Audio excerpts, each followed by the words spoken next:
শামীম ভাইয়ের পক্ষ থেকে শুভেচ্ছা, বিপুল ভাইয়ের পক্ষ থেকে শুভেচ্ছা, মুরাদ ভাইয়ের পক্ষ থেকে শুভেচ্ছা, ফরিদপুর জেলা যুবদলের পক্ষ থেকে শুভেচ্ছা। আছে শুভেচ্ছার স্বাগতম, শুভেচ্ছার স্বাগতম, ভাইয়ের পক্ষ থেকে শুভেচ্ছা, ভাইয়ের পক্ষ থেকে শুভেচ্ছা, ভাইয়ের পক্ষ থেকে শুভেচ্ছা, শুভেচ্ছার স্বাগতম। হয়েছে আমার মরহুম জননেতা চৌধুরী কামাল ইবনে ইউসুফ সাহেবের বিরুদ্ধে বহু প্রোপাগান্ডা ছড়িয়েছে। নমিনেশন না পাওয়ার জন্য আমাদের ভিতরকার ঘাপটি মেরে থাকা একটি দল এবং একটা সংগঠন বহু চেষ্টা করে সেদিন আমাদের বিজয়কে হাতছাড়া করে দিয়েছিল।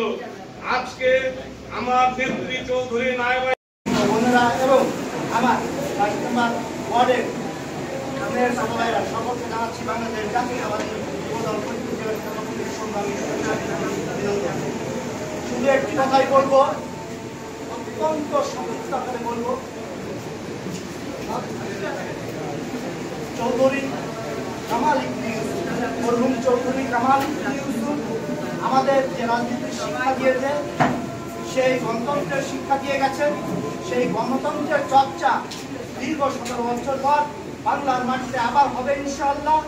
সেই গণতন্ত্রের চর্চায় আগামীতে আমার নেত্রী চৌধুরী নায়েব ইউসুফ এগিয়ে থাকবেন এবং আগামীতে আমরা এমপি হিসেবে নির্বাচিত করব, এই আশা আহ্বান ব্যক্ত করে আমি সংক্ষিপ্ত বক্তব্য শেষ করছি। আল্লাহ হাফেজ, সকলকে ধন্যবাদ।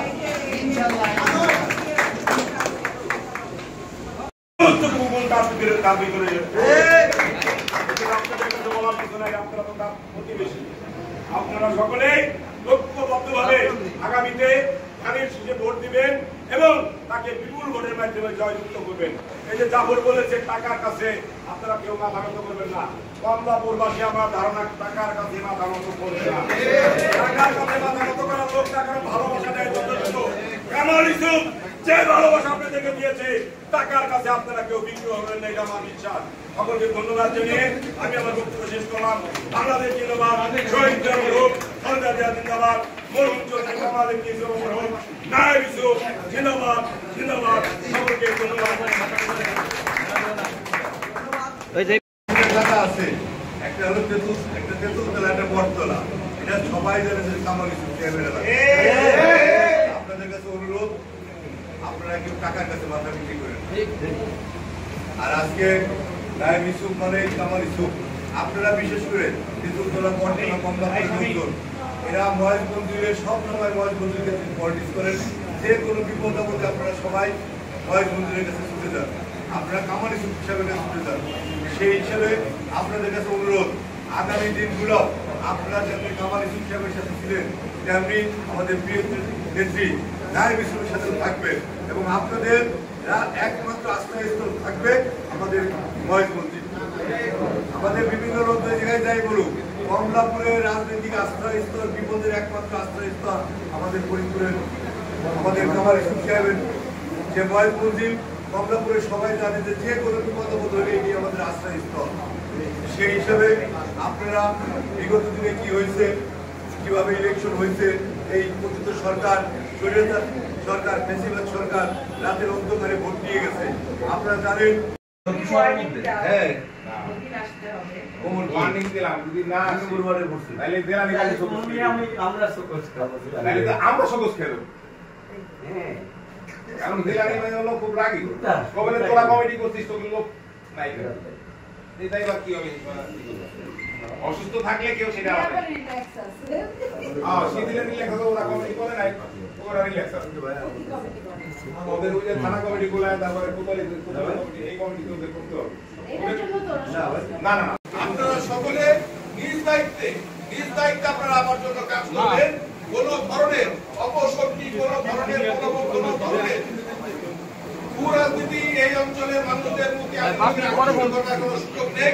যদি কেউ চেষ্টা করেন, আপনারা শক্ত হাতে তাদেরকে দাঁত ভাঙা জবাব দিবেন এবং কমলাপুর অঞ্চল সহ ফরিদপুর থেকে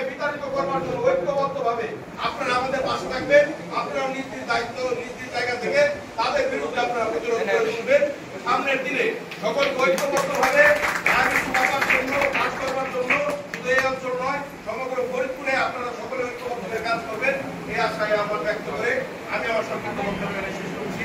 বাংলাদেশ জিন্দাবাদ, জাতীয় দল জিন্দাবাদ, হারুনের রহমান তারেক রহমান জিন্দাবাদ, আমাদের সর্বদেশীয় নেত্রী নায়ক জিন্দাবাদ জিন্দাবাদ।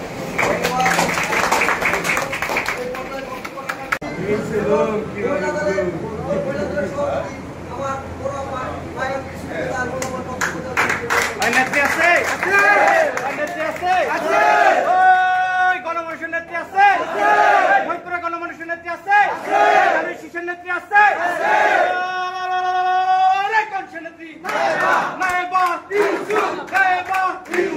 মিতুল ভাইয়ের পক্ষ থেকে, শামীম ভাইয়ের পক্ষ থেকে, মুরাদ ভাইয়ের পক্ষ থেকে, যুব দলের পক্ষ থেকে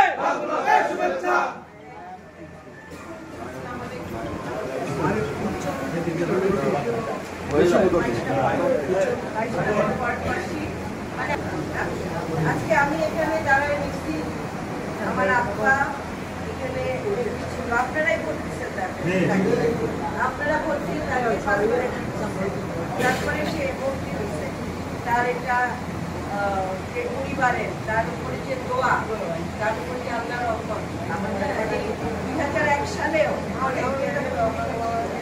2001 সালের পর্যন্ত বিএনপি যতদিন ক্ষমতায় ছিল আমার কিছুতেই কিন্তু মন্ত্রী ছিল, এটা আল্লাহর রহমত, তার পরিবারের দোয়া, সে মানুষের জন্য যেটা করছে কিন্তু ওই দোয়াতে ওই আমার আব্বা যেটা করে গেছে ওই জন্য কিন্তু আমি এখানে দাঁড়ায় গেছি।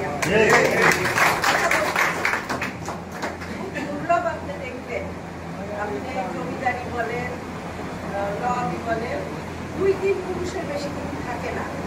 হ্যাঁ, আল্লাহর রক্ষক আমাদের, আমরা 4-5 পুরুষ মানুষের সাথে আসি, মানুষ আমাদেরকে সেই সম্মান দিচ্ছে, সেই ভালোবাসা দিচ্ছে এবং আমরা কিন্তু সেটা রিটার্নও দিতেছি মানুষদের, মানুষের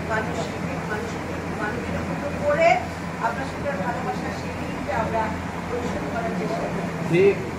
এবং আমি মনে করি এই আমাদের পরিবার, আমাদের দল, আর বিশেষ করে আমি যেটা বলবো, আমার আব্বা রাজনীতি শুরু করতে বিএনপির শহীদ প্রেসিডেন্ট জিয়া রহমানের হাত ধরে, তার আদর্শ এবং আমার দলের আদর্শ যেটা, সেটা আমাদের পরিবারের যে আগের থেকে আমরা 100 বছর থেকে রাজনীতি করি সেই আদর্শ এক আদর্শ, সেই জন্যই আমরা বিএনপি করি। আমরা কিন্তু আমার আব্বার সাথে সম্পর্ক, আপনাদের পরিবারের সাথে আমাদের দাদাদের সম্পর্ক, আপনাদের সাথে আমাদের সম্পর্ক 100-150 বছর, 100 এই দুর্লভ, এটা বাংলাদেশের কোথাও দেখা যাবে না। আপনারা দোয়া করবেন যেন আমার আব্বা যেমন আপনাদের পাশে ছিল, আমি যেন সেভাবেই আপনাদের পাশে রাজনীতিটা করতে পারি, ফরিদপুরের উন্নয়ন করতে পারি, আপনাদের উপকার করতে পারি, আপনাদের সন্তান পরিবার নিয়ে আপনারা যেন সুখের জীবনযাপন করতে পারেন, আপনাদের সন্তানদের একটা শিক্ষা, তাদের কর্মসংস্থান, একটা নিরাপদে থাকা, এতটুকু তো মানুষ চায়, চাওয়া পাওয়া নাই না, অনেকে চায়, তাদের আজকে অবস্থা দেখবেন, হাজার হাজার কোটি টাকা মালিক দেশের মাটিতে তাদের জায়গা, ওই পথে আল্লাহ যেন আমাদেরকে না, এটা দোয়া করবেন, আপনাদের পাশে যেন থাকতে পারি, আমার দলের সুনাম যেন রক্ষা করতে পারি, আমার আব্বার সুনাম যেন রক্ষা করতে পারি এবং আল্লাহ সেই পথেই আমাকে করে, সেই দোয়াটা ইনশাআল্লাহ দেখা হবে। আর আরেকটা কথা বলবো যে 2টা ব্যাপার হয়তো সামনে আপনাদের আসবে, হ্যাঁ, একদম টাকাওয়ালা নেতা হয়তো বা আপনাদেরকে টাকা দিয়ে ভোট কেনার চেষ্টা করবে, অনেকে করবে, অনেককে টাকা পয়সা, আপনারা ওখানে যাবেন না, যার সাথে আপনাদের টাকার সম্পর্ক থাকবে তার সাথে কিন্তু শেষ। আপনারা টাকা দিতে বলবেন, আমি টাকা দিয়ে বলছি সেটা আমার বেলায় হবে না। আপনি আমাকে একটা ভোট দিবেন, আমি আপনাকে সেবা দিতে বাধ্য, আপনি যখন আমার কাছে যাবেন তখন আমি বাধ্য আপনি যেটা আর আমাদের বাড়িতে সবসময় বিশেষ করে এই কমলাপুরবাসীর জন্য আমাদের বাড়ির দরজা সবসময় খোলা এবং আমার আব্বাকে দেখছি সবসময় কমলাপুরবাসীকে তার একটা আলাদা তার বিশেষভাবে ভালোবাসতেন। সে মনে করতো যে আমার যে কোনো বিষয়ে ছোট ছোট ব্যাপারে সবার আগে আমার প্রতিবেশী আমার বিপদে আমাকে রক্ষা করবে। আপনারাও আমাদেরকে সেই রক্ষা করবেন, আমিও আপনাদেরকে সেই। ভাই বরতলা মিটিং এ দিছি ভাই। আর যে কোনো প্রয়োজনে আমাকে পাবেন। এরপর বলবেন।